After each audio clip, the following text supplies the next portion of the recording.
പിന്നെ അതിനകത്ത് ചില കാര്യങ്ങളുണ്ട്. അതായത് ഇപ്പൊ പ്രത്യേകിച്ച് അമിത വണ്ണമുള്ള ഒരാൾക്ക്, ഒരുപാട് വണ്ണമുള്ള ഒരാൾക്ക് പ്രമേഹം വരുവാണെങ്കിൽ അദ്ദേഹത്തിന്റെ വണ്ണം ഒരു നോർമലിലോട്ട് വരാനായിട്ട് സാധിക്കുവാണെങ്കിൽ, അതായത് ഡയറ്റും എക്സസൈസും ഒക്കെ ചെയ്തിട്ട് അങ്ങനെ വരുവാണെങ്കിൽ അദ്ദേഹത്തിന് നമുക്ക് പ്രമേഹം ഒരു പരിധി വരെ ചിലപ്പോൾ മരുന്നില്ലാതെ തന്നെ മുന്നോട്ട് പോകാൻ സാധിക്കും. തിരുവനന്തപുരം കിംസ് ഹെൽത്ത് ഹോസ്പിറ്റലിലെ diabetes and endocrinology associate consultant ആയ ഡോക്ടർ അഖിൽ കൃഷ്ണനാണ്. ഡോക്ടർ, ഈ പൊതുവെ എല്ലാവർക്കുമുള്ള ഒരു ആശങ്കയാണ്, സംശയമാണ്, ഈ പ്രമേഹ രോഗം പൂർണ്ണമായും ചികിത്സിച്ച് മാറ്റാൻ കഴിയുമോ എന്നുള്ളത്. അതെ, വളരെ പ്രധാനപ്പെട്ട ചോദ്യമാണ്.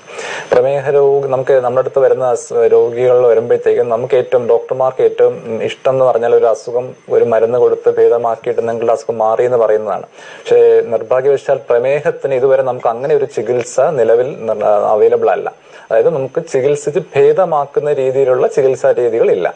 പിന്നെ അതിനകത്ത് ചില കാര്യങ്ങളുണ്ട്. അതായത് ഇപ്പൊ പ്രത്യേകിച്ച് അമിത വണ്ണമുള്ള ഒരാൾക്ക്, ഒരുപാട് വണ്ണമുള്ള ഒരാൾക്ക് പ്രമേഹം വരുവാണെങ്കിൽ അദ്ദേഹത്തിന്റെ വണ്ണം ഒരു നോർമലിലോട്ട് വരാനായിട്ട് സാധിക്കുവാണെങ്കിൽ, അതായത് ഡയറ്റും എക്സസൈസും ഒക്കെ ചെയ്തിട്ട് അങ്ങനെ വരുവാണെങ്കിൽ അദ്ദേഹത്തിന് നമുക്ക് പ്രമേഹം ഒരു പരിധി വരെ ചിലപ്പോൾ മരുന്നില്ലാതെ തന്നെ മുന്നോട്ട് പോകാൻ സാധിക്കും. അങ്ങനെയുള്ള ആൾക്കാർക്ക്, അമിത വണ്ണമുള്ളവർക്ക് പ്രമേഹം വരുമ്പോൾ ചിലപ്പോൾ വണ്ണം നോർമലായിട്ടുള്ള ഒരാളുടെ ഒരു ശരീരപ്രകൃതി വരുവാണെങ്കിൽ അദ്ദേഹത്തിന് പ്രമേഹം മരുന്നുകളില്ലാതെ മുന്നോട്ട് പോകാൻ സാധിക്കും. പക്ഷെ തിരിച്ച് അദ്ദേഹത്തിന് തന്നെ വീണ്ടും വണ്ണം വെക്കുവാണെങ്കിൽ തിരിച്ച് പ്രമേഹം നേരത്തെ പോലെ തന്നെ തിരിച്ച് വരുന്നതാണ്.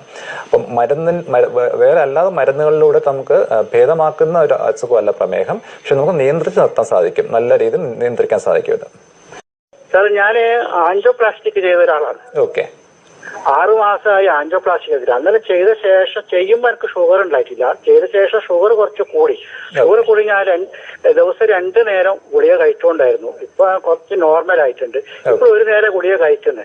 ഇത് എത്ര കാലം ഇങ്ങനെ കഴിക്കേണ്ടി വരും? ഈ ആൻജിയോപ്ലാസ്റ്റിക് പിന്നെ ഷുഗർ കുറഞ്ഞു കിട്ടുമോ, അല്ല ഗുളിക കഴിച്ചുകൊണ്ട് തന്നെ ഇരിക്കണോ എന്നൊരു സംശയത്തിലാണ് ഞാൻ നിങ്ങളെ വിളിച്ചത്. താങ്കളുടെ ഷുഗറിന്റെ HbA1c എന്ന് പറഞ്ഞ ഷുഗർ കൺട്രോൾ ആണോ എന്ന് ടെസ്റ്റ് ചെയ്യുന്ന പരിശോധന HbA1c, അതിന്റെ പരിശോധന റിപ്പോർട്ട് എന്തെങ്കിലും താങ്കൾക്ക് അറിയാം? ഇപ്പൊ അടുത്ത് ചെയ്തിട്ടുള്ള ചെയ്തിട്ട് പരിശോധന നോർമൽ ആണെന്നാണ് ഞാൻ കാണിച്ച ഡോക്ടർ പറഞ്ഞത്. പക്ഷെ എന്നിട്ട് ഞാൻ ഗുളിക കഴിക്കുന്നുണ്ട്. ഓക്കെ. താങ്കളുടെ റിപ്പോർട്ട്സ് അറിയാതെ എനിക്ക് കൃത്യമായിട്ടുള്ള ഒരു ആൻസർ പറയാൻ ബുദ്ധിമുട്ടാണ്. എന്നാലും ഞാൻ പറയാം.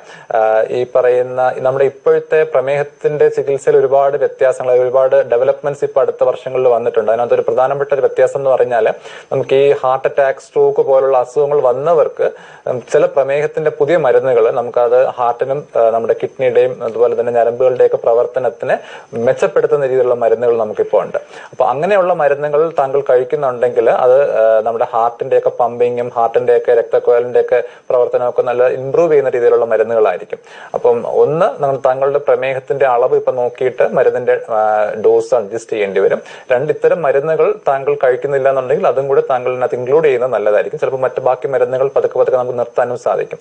കൃത്യമായിട്ട് ഉത്തരം നമുക്ക് ബാക്കിയുള്ള റിപ്പോർട്ട്സോടെ കാണുമ്പോഴത്തേക്ക് പറയാൻ പറ്റുള്ളൂ. പിന്നെ പൊതുവെ ഉള്ളൊരു ചോദ്യമാണ്, നമുക്ക് പ്രമേഹത്തിന് മരുന്ന് സ്റ്റാർട്ട് ചെയ്ത് കഴിഞ്ഞാൽ നിർത്താൻ പറ്റത്തില്ല എന്നുള്ളത്. അതൊരു തെറ്റായ ധാരണയാണ്. എല്ലാവർക്കും അതങ്ങനെ അല്ല.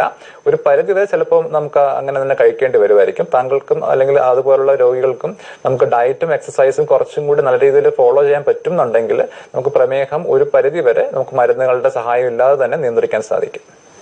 ഈ ഇൻസുലിൻ ഉപയോഗത്തിന്റെ ആവശ്യകത, അതേക്കുറിച്ചാണ്. അതെ, ഇൻസുലിൻ നമ്മുടെ ഒരു വൈദ്യശാസ്ത്രത്തിന്റെ ഒരു വലിയൊരു കണ്ടുപിടുത്തമായിരുന്നു ഇൻസുലിൻ എന്ന് പറയുന്നത്. പ്രത്യേകിച്ച് നമുക്ക് ടൈപ്പ് 1 ഡയബറ്റിസ് അല്ലെങ്കിൽ കുഞ്ഞുങ്ങളിൽ ബാധിക്കുന്ന ഡയബറ്റിസ് എന്ന അസുഖത്തിന് ചികിത്സ ഇൻസുലിൻ മാത്രമാണ്. അപ്പം 1920കളിലാണ് ഇൻസുലിൻ കണ്ടുപിടിക്കുന്നത്. അതിനു മുമ്പ് അങ്ങനെ ടൈപ്പ് 1 ഡയബറ്റിസ് വരുന്ന രോഗികൾക്കൊക്കെ അവർക്ക് ചികിത്സയില്ലായിരുന്നു. അവർ ചികിത്സ ഇല്ലാതെ പട്ടിണിക്ക് ഇടുവാണ് അവരുടെ ചികിത്സ എന്ന് പറയുന്നത്. അതായത് പട്ടിണി കിടാകുമ്പോഴത്തേക്ക് അവരുടെ ഷുഗർ കുറയും. പക്ഷെ ആ പട്ടിണി കിടന്നാണ് കുട്ടികൾ മരിച്ചുകൊണ്ടിരുന്നത്. പക്ഷെ ഇപ്പൊ നമുക്ക് ഇൻസുലിൻ അവൈലബിൾ ആണ്. ടൈപ്പ് 1 പ്രമേഹ രോഗികൾക്ക് ഇൻസുലിൻ കൂടിയേ തീരുള്ളൂ. ടൈപ്പ് 2 ഡയബറ്റിസ്, അമിതവണ്ണമുള്ളവർക്ക് ഡയബറ്റിസ് വരുമ്പോൾ ഉള്ളത് ഇൻസുലിൻ നമുക്ക് ഉപയോഗിക്കേണ്ടി വരുന്നത്, ഒന്ന് പ്രമേഹം നിയന്ത്രണത്തിൽ വരാതിരിക്കുമ്പോഴത്തേക്കും, ഗുളിക കഴിച്ച് കറക്റ്റ് കൺട്രോൾ ഇല്ലാതെ വരുമ്പോഴത്തേക്കും നമ്മൾ ഇൻസുലിൻ യൂസ് ചെയ്യാറുണ്ട്. അല്ലെങ്കിൽ അദ്ദേഹത്തിന് എന്തെങ്കിലും കിഡ്നിക്ക് എന്തെങ്കിലും പ്രശ്നം ഉണ്ടെങ്കിലോ അല്ലെങ്കിൽ ലിവറിന് എന്തെങ്കിലും പ്രശ്നം ഉണ്ടെങ്കിലോ അല്ലെങ്കിൽ അഡ്മിറ്റ് ആകുമ്പോഴത്തേക്കും വേറെ ഇൻഫെക്ഷൻ ഒക്കെ ഉണ്ടെങ്കിലോ നമുക്ക് ഇൻസുലിൻ ഉപയോഗിക്കേണ്ടി വരും. പ്രത്യേകിച്ച് പ്രമേഹത്തിന്റെ ഡ്യൂറേഷൻ അല്ലെങ്കിൽ പ്രമേഹത്തിന്റെ വർഷങ്ങൾ കഴിഞ്ഞു പോകും തോറും നമ്മുടെ പാൻക്രിയാസ് ആണ് നമ്മുടെ ഇൻസുലിൻ ഉണ്ടാക്കുന്നത്. അതിന്റെ പ്രവർത്തനം കുറഞ്ഞു വരും. അപ്പൊ ഇൻസുലിന്റെ ഉപയോഗം ചിലപ്പം നമുക്ക് വേണ്ടി വരും. പക്ഷെ അങ്ങനെ ഉപയോഗിച്ചാലും നമുക്ക് നല്ല രീതിയിൽ പ്രമേഹം നിയന്ത്രിക്കാൻ സാധിക്കും. പിന്നെ ഇൻസുലിൻ തുടങ്ങേണ്ടി വന്നാൽ പോലും പലർക്കും നമുക്ക് ഇൻസുലിൻ നിർത്താൻ പറ്റാറുണ്ട്, തിരിച്ച് മരുന്നുകളിലേക്ക് തിരിച്ചു കൊണ്ടുവരാൻ സാധിക്കാറുണ്ട്. ഉദാഹരണത്തിന് ഒരു പേഷ്യന്റ് നമ്മൾ ഹോസ്പിറ്റലിൽ അഡ്മിറ്റ് ആകുമ്പോൾ അഡ്മിറ്റ് ആകുമ്പോൾ ഇൻസുലിൻ കൊടുക്കേണ്ടി വരും. പക്ഷെ അദ്ദേഹത്തിന് ഇൻഫെക്ഷൻ കൺട്രോൾ ആകുമ്പോൾ തിരിച്ച് നമുക്ക് മരുന്നുകളിലേക്ക് മാറ്റാൻ സാധിക്കാറുണ്ട്. ഈ ഇൻഫർമേഷൻ എല്ലാ സുഹൃത്തുക്കളുടെയും അറിവിലേക്കായിട്ട് ഷെയർ ചെയ്യുക.